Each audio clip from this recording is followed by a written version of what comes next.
तो दोस्तों नमस्कार, जलसा क्लास में एक बार फिर आप लोगों का स्वागत है। दोस्तों आज हम बात करेंगे कि रियल नंबर पे हम अध्याय एक दृष्टि में फटाफट देख लेते हैं। तो यहाँ पर बच्चों दिया है कि अंकगणित की आधारभूत प्रमेय। ठीक है, अंकगणित की आधारभूत प्रमेय के अंतर्गत दिया है कि प्रत्येक भाज्य संख्या को अभाज्य संख्याओं के एक गुणनखंड के रूप में गुणनखंडित किया जा सकता है। यह गुणनखंडित अद्वितीय होता है। बच्चों यहाँ पर जैसे मान लीजिए कोई गुणनखंड करेंगे तो उसे उल्टा पुल्टा करके कई प्रकार से हम लिख सकते हैं। वही बोला है, अद्वितीय प्रकार से हम इसे लिख सकते हैं। अभाज्य संख्याओं का कोई भी क्रम हो सकता है। यहाँ पर लिखा है अभाज्य संख्याओं का कोई भी क्रम हो सकता है।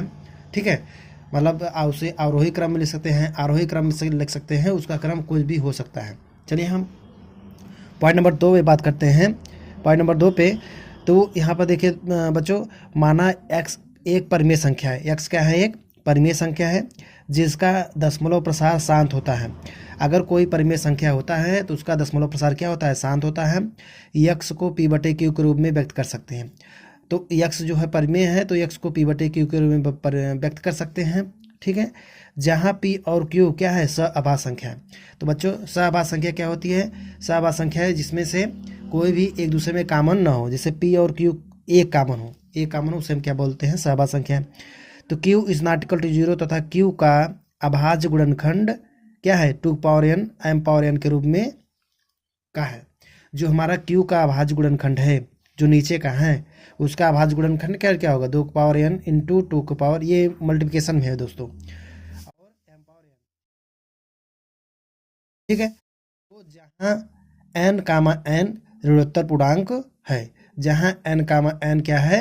ऋणोत्तर पूर्णांक है। ठीक है, चलिए हम क्वेश्चन नंबर 3 पे बात करते हैं। क्वेश्चन नंबर 3 हमारा बच्चों कह रहा है कि यदि p कोई अभाज्य संख्या है, p कोई क्या है? अभाज्य संख्या है। अभाज्य संख्या मतलब जो एक से कट रहा है और स्वयं संख्या से कट रहा है, और p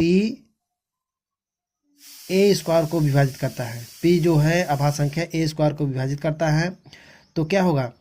तो p ए को भी विभाजित करेगा। ठीक है, जहाँ ए कोई धनात्मक पूर्णांक है। ठीक है, चलिए हम क्वेश्चन अब पॉइंट नंबर 4 पे बात करते हैं।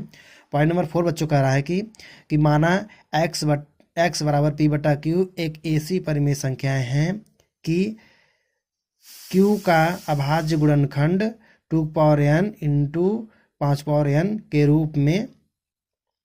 रूप का है, जहाँ n और m क्या है? ऋणोत्तर पूर्णांक है। तो यक्स को दशमलव प्रसार में शांत होगा। तो इसमें बच्चों बताया है शांत और अशांत के रूप में। किसमें बताया है? शांत और अशांत किस प्रकार किया जाता है? इसे हम अंग्रेजी में बोलते हैं टर्मिनेटिंग या नॉन टर्मिनेटिंग कब होगा। ठीक है, ये क्वेश्चन में आप लोगों को पूछा जाएगा, इसलिए हम आप लोग बता रहे हैं। चलिए हम पॉइंट नंबर नेक्स्ट पे चलते हैं। यहाँ पर दिया माना x बराबर p बटे क्यू कोई एक परिमेय संख्या है। ठीक है, कि q का अभाज्य गुणनखंड, जो q है हमारा, जो ये q है, q का अभाज्य गुणनखंड 2n इंटू 5n के रूप का नहीं है। ठीक है, हमारा कोई परिमेय संख्या है और 2n और pn के रूप का नहीं है, जहाँ n और m क्या है? ऋणोत्तर पूर्णांक। n और m क्या है? जो n घात 2n है, m को घाते n है, तो ये दोनों है ऋणोत्तर पूर्णांक है। ठीक है, तो यक्स का प्रसार अशांत आवर्ती होगा। क्या होगा? अशांत आवर्ती होगा। ठीक है, अब हम पॉइंट नंबर नेक्स्ट पे चलते हैं। यदि a और b धनात्मक पूर्णांक संख्याएं हैं, तो HCF a comma b, LCM a comma b क्या होगा? a इंटू b, दोनों संख्याओं का मल्टीप्लिकेशन बराबर। ठीक है, question number point number next पे चलते हैं। तो हमको एचसीएफ संख्याओं के प्रत्येक उभयनिष्ठ अभाज्य गुणनखंड सबसे छोटी घात क्या होता है? सबसे छोटी घात। ठीक है, तो हम नेक्स्ट पर पॉइंट पे चलते हैं।